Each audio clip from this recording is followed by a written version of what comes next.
You weren't awake before, you're awake now. I'm going to go ahead and start our class. Look at this. Can she do it? No, she can't do it. All right, now I messed it up. Wait. It's like opening a shower curtain, except. Okay. I give up. All right. Oh, I forgot this. And you can do it like that. You see, no. Which way do we do it? I'm sorry. There we go. I pledge allegiance To the flag of the United States of America and to the republic for which it stands, one nation, under God, indivisible, with liberty and justice for all. And the four-way test of the things we think, say, and do. First, Is it true? Second, Is it fair to all concerned? Third, Will it build goodwill and better friendships? and fourth, Will it be beneficial to all concerned. Jack, I believe you have the invocation today.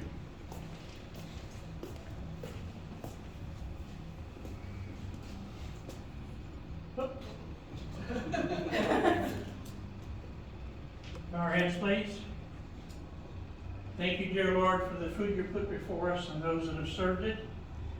Bless those Rotarians that are here or that are with us. Look after those that can't be with us today. Keep us ever mindful of the needs of others. Amen. Thank you so much. And real quick, greeters today were Brad and Amy. We don't have our greeter pins. I'm going to try and dig them out of the big box. But start looking on the bulletin because we're going to start rotating greeters starting next time. And we'll adjourn. We'll be back in a few minutes. Enjoy the incredible mac and cheese. Sorry, Carolyn.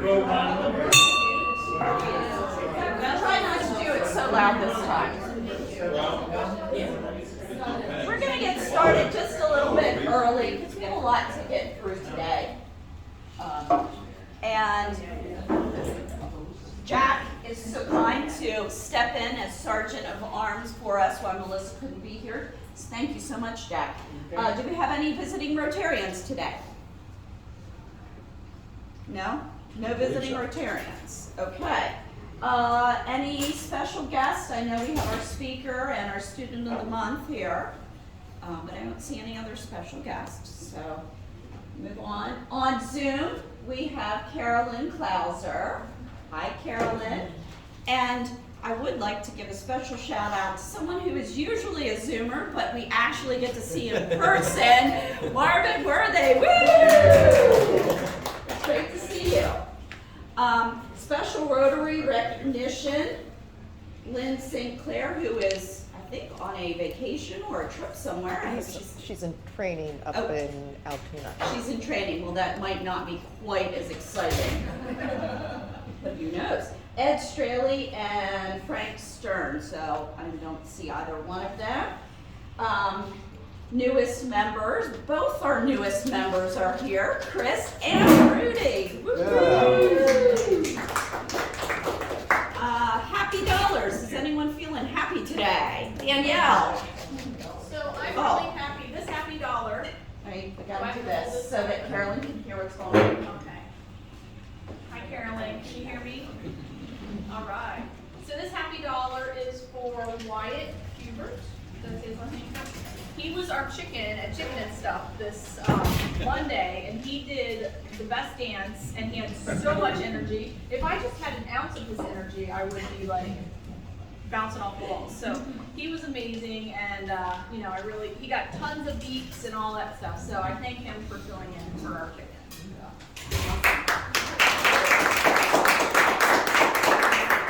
Any other happy dollars? Happy?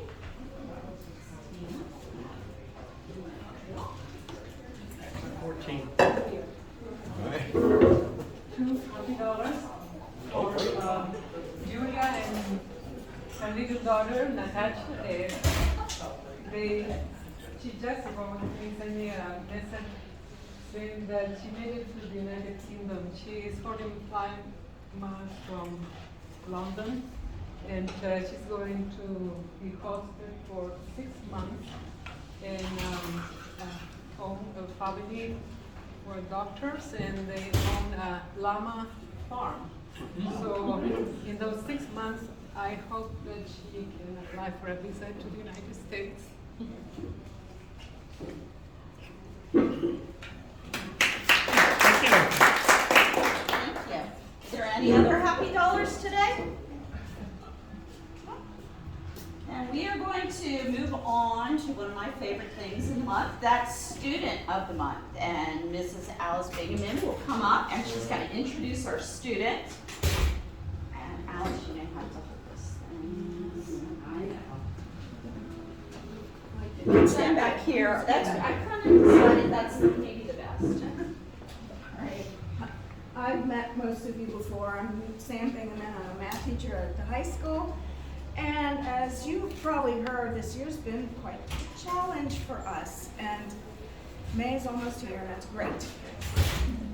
The thing that keeps me sane is people like this one. Her name is Oriette Cuspe Ramon, and she moved here from Peru when she was 9. And she's very involved in the NJROTC program at the high school. And Oriette, at the end of every day, without me asking, she goes around and she pushes in all the chairs and she tidies up my room. I never asked her to do that, but I'm so grateful in the morning when I come in and the room is wonderful. So Oriette has some good plans for her future, and she comes from a very good family, so I'm going to let her tell you about all of that. So, my parents, both of them are from completely different career fields. My dad belonged to the military, and my mom, she was a teacher. They both met through my uncle, which he was also part of the military.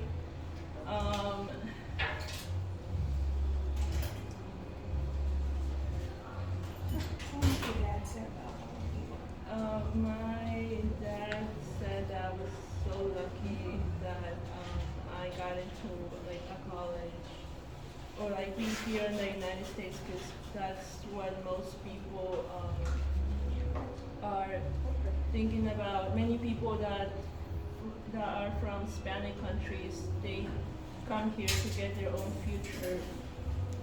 But sometimes it's difficult for them because of their legal status. From where I come from different backgrounds. I come from 2 different experiences.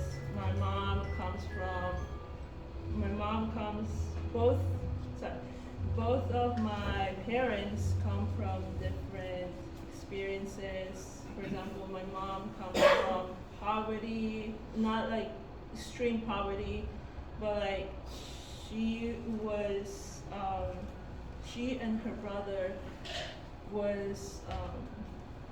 they were growing up without a father. And my grandma was a single mom and she struggled with it. But at the same time, she told herself to never give up. And my dad's side, they come from extreme poverty because they had like 10 children and they had to share the clothing, and they had to find a way to share food with 10 children. And I'm just guessing that I'm like really lucky to like be here, and that I have these opportunities. Not too many people have. Like one example is get scholarships, because not a lot of people in my country are able to get it, and most of the people that are trying to get into universities they come from the poorest side of the country. And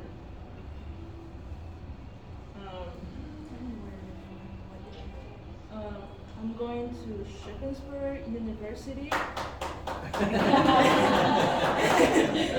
I went to Shippensburg University and I'm planning to study computer science with secondary field. And after that, I plan to graduate from college and work for the FBI and get my own business.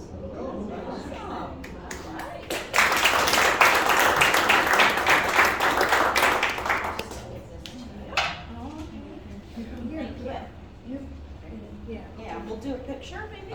Yeah, we'll do a picture real quick. Yeah, the three of us. Okay, that's fun. Thank you. All right.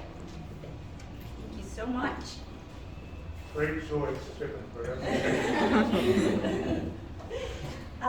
Next, I have asked Chris Mock to do the Rotary Minute for us. So Chris, thank you so much. So, first of all, I think part of the Rotary Minute is that to say that we could prove that we could do a barbecue in the middle of the snow. Very compliment. But anyway, I checked out some things in the recent Rotary magazine, and so some projects around the globe that caught my attention. I'll just focus on our two neighbors here. First of all, Canada. Rotary clubs in Grand Prairie, Alberta have teamed up with Rotarians to do a semi-annual collection drive for clothes to give to the needy of Canada. Last October, the Rotary Club of Grand Prairie joined with other clubs to do with the junior league ice hockey team to do a tighty-whitey toss. So fans showered the rink with new packages of socks and underwear to celebrate the Grand Prairie Storm's first goal just a few minutes into the game against the Black Falls Bulldogs. So local institutions then who served the homeless population then distributed these items a few days later. So 160 gallons of socks and underwear were donated from that event alone. 160 gallons, 12,000 pieces of underwear and socks. All right. So there you go, a little tidbit there. And then we have Mexico.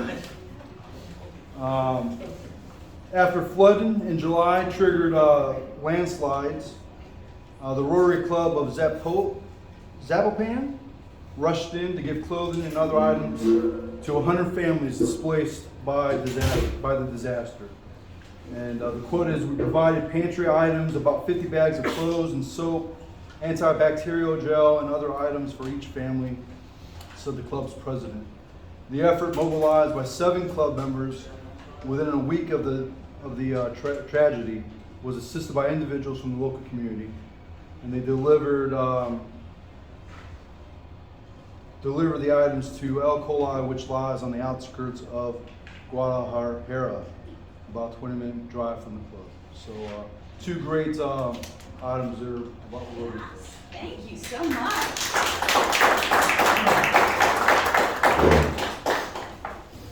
And it's the end of April, so Rotarian of the Month for this month is our very own Stephanie Wilson. Thank you, Steph. She does so much behind the scenes, and we are going to be in such great hands next year. Some of us can't wait. So, Steph, if you want to say something, you're certainly welcome to. Well, thank you. It should probably be my own video. Well, I don't know what to say because, well, I just taken a bite. Whatever that I'm wonderful good at- dessert is. I'm good at doing that. You are very good. Oh, this is completely unexpected and I'm without words other than thank you. You're very welcome. Thank you for all you do. Since this being an and Orietta have to leave early because they have 6-period classes. We're gonna go ahead and move our raffle up. All right. So Craig. Sure.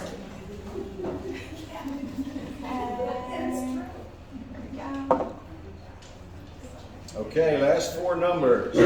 9010. 9010. Marcos. Thank you. I would verify, trust but verify. So there are 8 cards on the board. There is a $20 card, there's a draw again, and there's a jackpot. Oh, empty hands. So sorry.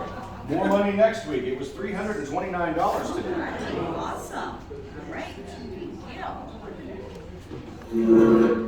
And we'll move on to some club announcements, chicken and stuff.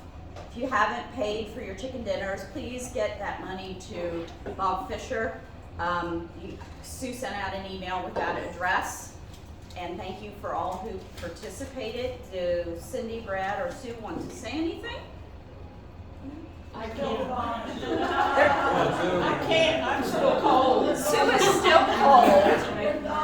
And they're thawing out and literally can't even, so. It was great, thank you. Thank you, everybody. And we'll have at least as much money to give this year as last year, right? Yes. That's right. Even in a snowstorm. Snowstorm. Yeah, it's almost 7,000. And we might want to say that all the leftover chicken went to the Salvation Army via Yes. and also to the homeless shelter through Christina. So it was done well. If you didn't hear what Cindy said, because I know it's hard to hear in this room, she said the leftover dinners went to the Salvation Army. Chris picked them up. Christina took some to the homeless shelter, and I know we donated, 50 some to Luminest, which is Bonnie Zeller's senior living care in Chambersburg. So. And all of those dinners were paid for. People did not come out because of the snow. Oh, what a shame. So yeah, all the dinners were paid for, so that's awesome. That's a double blessing. Excel Awards, in this week's bulletin, the nomination form was included. I'll probably try to send out another one just with the nomination forms. Deadline for the Excel Award is May 27th. We have a great committee, and then that award will be presented at our annual dinner, which will be in June. More to come on that. Shelter Box, we're still accepting donations. If you'd like to do Shelter Box for Ukraine, you can get Bob Fisher or me or Sue, any of us, the money with that noted in your memo line, Shelter Box. Yeah. But you can also send it to Bonnie because it goes through the foundation. Okay. So Bonnie Zoller was the one that told me it could go through the Okay. foundation. Again, Bonnie Zeller, you can send it to her because it goes through the foundation. Yeah, Brad. Yeah, just on that awards dinner that we haven't had in 2 years, that is going to happen this year, and I think we should start promoting it now sooner than later. Either going to be the second Thursday in June or the fourth Thursday in June, and it's going to be at the Orchards Restaurant. Okay. Orchards, second or fourth Thursday in June for our annual dinner awards. I'm excited about it because it's been a while. It'll be in the evening. It will be in the evening. Okay, May Day of Caring, we've decided on the SCAP cleanup, correct? Yeah, let me hop up on that. Yes, please. So- I was hoping you would do that. So we will have a Rotary project for May of Caring. We are targeting, SCAP, South Central Community Action Programs. Was hoping to have some yard work done. We're working to coordinate times with them because I think we want to do this as a club, as an evening project that's a little outside of the scope that they had planned, but we're checking with them to see if we can do that. If not, we will have a backup plan for similar work same day. But May 13th, hopefully SCAP, more information to come. as we get everything coordinated. We made the determination out of the board meeting yesterday, and my team's working to make sure everything lines up. Awesome, thank you so much. Thank you all. Excited about that. And April the 28th, which is next Thursday at 6 p.m., anyone who has a fur baby, wants to come out and walk their dog, or just likes to get out and walk and wants to be around them, meeting at Norlow Park for our first ever K9 Rotarian dog walk. So it's just really formal. I'll bring snacks, plenty of water for the dogs, and if that's of interest to you, please join us. No need to RSVP. Just show up and we'll do it. Yeah, Marvin. Would you be open to vendors being there for pets? Vendors for pets? Yeah, someone that works with pets. Well, I hadn't thought about it because it's just a really informal thing, but Okay. you and I will talk. Yeah, let's talk about it. Okay, yeah. What's that date and time again? It's April the 28th, that's next Thursday, 6 p.m. at Norlow Park. I figure we can meet over the back parking lot, like in that old development by the barn. I don't know what that road is called, but it's the back parking lot by the tennis courts, not the front by the barn off of Lincoln Way. It's the back one. And now, without further ado, yes, Marvin. Can I make an announcement about an event? Absolutely. Juneteenth, our third annual Juneteenth event will take place June 18th. It will be held at Wilson College. Our third annual Juneteenth event will be held on June 18th, hosted at Wilson College. It's going to include all kinds of neat stuff, music, entertainment, et cetera, et cetera. So be on the lookout for announcements about the Juneteenth event. Awesome. Okay. Okay, thank you, Marvin, so much. And now, Thank you. thank you so much. Thank you. Okay, Linda, if you'll introduce wonderful Angie Lynch. I really don't believe she needs any introduction, but just in case you have not had the pleasure of meeting Angela Lynch, she is the executive director of the foundation of the Chambersburg Area School District and has been an active Rotarian in the past, active in many other clubs and organizations throughout Chambersburg, and she's going to talk to us all today a little bit about how they put the funds that we donated from the foundation to use, and a little bit about what's going on with the foundation and how Rotarian can be part of it. Okay. No further ado. Thank you. Okay. I've never used a selfie stick before. Wow, first time for everything. Well, I think you got to see a little bit about why I love the work that we do with the CSD Foundation raising money for scholarships. To hear the student come and be recognized today and to share a little bit about her excitement for the opportunities that she's being afforded. That's really a big chunk of why I do the work that I do. The Rotary Foundation very generously has provided $3,000 for early to college scholarships earlier in this year. And so many of you might be wondering, what's an early to college scholarship? Many years ago, back in the dark ages when I was in high school, there were state funds that provided tuition resources to any student that was capable and interested in taking an early to college class. So what that meant was they received release time from their high school schedule and went to Shippensburg University at that time. I went to Shippensburg High School, and all had to buy the book, but the tuition was covered specifically through those state funds that passed through the school district budget. Maybe 15 years ago or so, those funds dried up. So some of you may be aware, but some may not know, so I'll mention it, that we all know about financial aid, but what we don't know is financial aid is not available for students who have not yet graduated from high school. So let's say we have a student who's very academically capable, only needs one class at the high school level to graduate, and they want to start their education early before they graduate from high school. If they don't have the financial resources to personally pay for that, those are not opportunities that are available to them. So that's why a couple years ago we started getting interested in going out and trying to raise funds for our students who might be interested in taking that path. Why is that important? Well, again, getting very personal about why I think it's important for early to college opportunities. I was a first generation college student.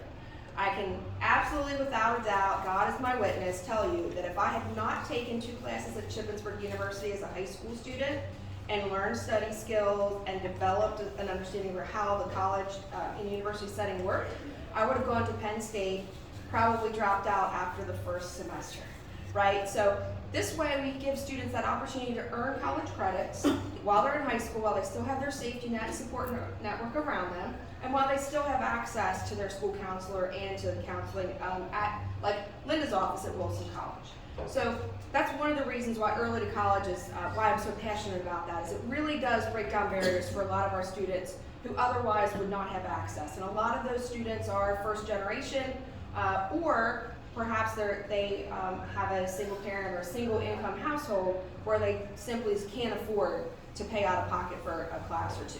So you're really kind of giving someone the green light on their future, and you're allowing students to dream by providing funds for the dual enrollment scholarships. So we're really grateful to that. In terms of our foundation, we're just under the $4 million mark in our total net assets. We've grown 172% in the last 10 years. And we're pretty excited about the work that we're doing with a number of donors who have decided to do some plan giving through us. So if you have any other questions, I'm happy to take those. Craig told me I had 5 minutes. I could talk you all off a meat wagon. Oh, I said 10 minutes. What's that? I said 10 minutes. Oh, I think I said, yeah, see, it's that COVID fog. I said I'd talk for 5 and then take questions for 5. So I'm happy to answer any questions you all might have about the work that we're doing, why your donations are important. Yes, sir. How many students each semester, each academic year take advantage of the opportunity? Well, we are rolling it out formally. This spring they've applied. So we'll have a better sense of what that's going to look like in August. A couple factors. We can stretch funds a little bit. It depends which institution that they've picked. We had another service organization that also gave us some funds. So if they go to Shippensburg University, there's a Ship Start program, which works out to be about $900, I think, including their books. Wilson is quite a bit less than that. Penn State's the highest. So it depends on the institution that the students pick. I would really like to see, at minimum, 12 students using these resources come fall. I think that would be super helpful. That 900 at Ship, that's for how many credits? That would be a 3-credit course. 3 credit course. Yeah. Things have changed. Yeah, and if they get admitted into the Ship Start program, it's a little less. Okay. Yeah. Yes. How early do they need to apply to? We are in the process right now of they're applying there. It's kind of like a dual, more paperwork than one might expect, and I'm still learning about how the process works. So they have to be approved by their school counselor in order to take advantage of looking at their schedule and forecasting out where that would fit and where the credits could be best used. So that's one part of it. And then they need to apply to the institution. Wilson has the longest wiggle room in terms of start to finish, in terms of that application process and what I would say the closest deadline to the first day of classes starting. So it really is an individual case-by-case scenario for students. Our CMS students out of Career Magnet School, they have more wiggle room in their schedule because they have block scheduling out there, whereas our CASHA students do not. They have a standard schedule. So it also depends on which course they're taking and how we can make that work in their schedule. Do the colleges approve them based on their GPA and the number of credits that's left to finish the high school requirement? Right, so that they're going through the full admissions process. So they're applying as an in-process high school student, just like they would if they were have already graduated. And then the institution looks at a GPA.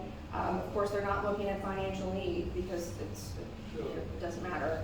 But the other piece to that is they do look at the students' activities. And we also have a number of admissions officers who want to know, are the students, I've had a few students who have to work to pay that tuition. So they also take that into consideration. The number one question, usually after the academics, is how does this student budget their time? So if they're able to manage and maintain, usually maybe their grades aren't, stellar, but yet they have a very full plate. So that's really another piece that's important. One last question. Does Cassius offer students a extracurricular resume or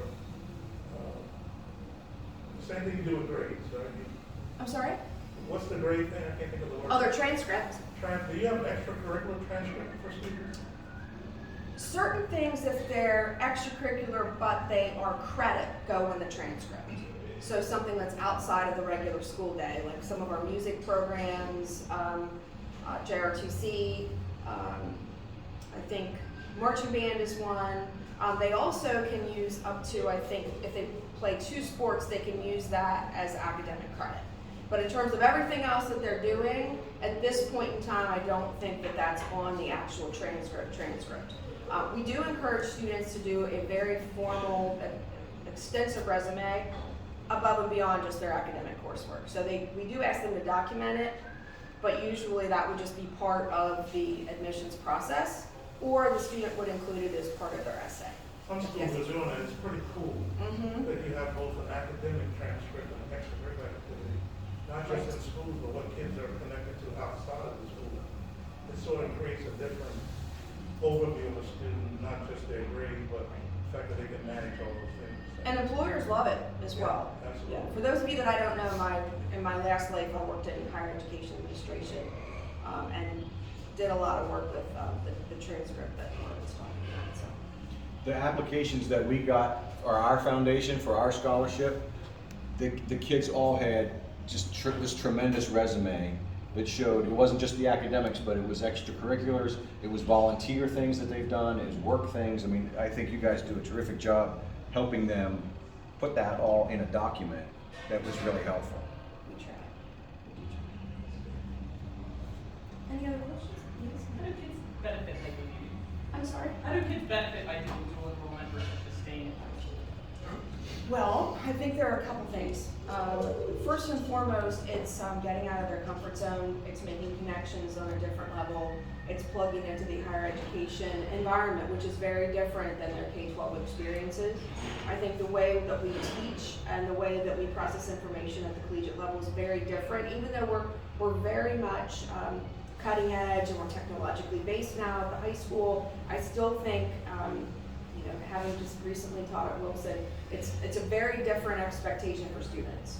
So having them understand this is a syllabus, this is important, this is your contract between you and your professor, that's a whole different language that they have not spoken before. So I think it prepares them. It's really, I look at it as a retention activity because you're preparing students. It's almost like a semester-long orientation to college. So by the time they've graduated and they've got both feet on the ground at college, they're ready to maybe stretch themselves and take a course that they didn't think they could take, or maybe get involved in a student organization. It definitely builds confidence. And it gives them, again, being around other college students. I volunteer part-time at Penn State Mont Alto, and I'm told, with the Alumni Association, and I'm told all the time about how our Chambersburg students that come out there are much more mature than people expect. So sometimes, it really does, it enables them to learn and grow by working in groups with returning adults who maybe are reinventing themselves in a career path that a student would have never even thought about. So there are lots of things above and beyond just what's on the syllabus, what they learn in the textbook, what they learn on Google Classroom, that there's a lot of learning that's happening, every minute really. Yes, I've got a parent bottom line addition to that. The other nice piece is when they're taking that course from home before they go to campus, you're not paying housing for that course. That's right. Yeah, I mentioned that. You're absolutely right. Near and dear to me right now. Yeah. There's housing costs there. Yeah, very good. I'd like to recommend a great collaboration between what you're doing and the YMCA Youth Achievers Program. It's a college readiness curriculum. Okay. I think I don't know what schedules are like, but I tell you, it sounds like a great collaboration, because our students are experiencing what you're saying. They're out on college campus. They're making an easy transition to the experience because of what we exposed them to over 4 years, 3 years, 2 years, and 1 year. I would encourage you to talk with the YMCA about the Achieve program as an opportunity for collaboration. Absolutely. Sure. Thank you. Anything else? Well, can't thank you enough for the support, and I do miss being here. It's a great group of folks. Y'all are some of my very, very favorites. Welcome anytime, Andy. Thank you so much.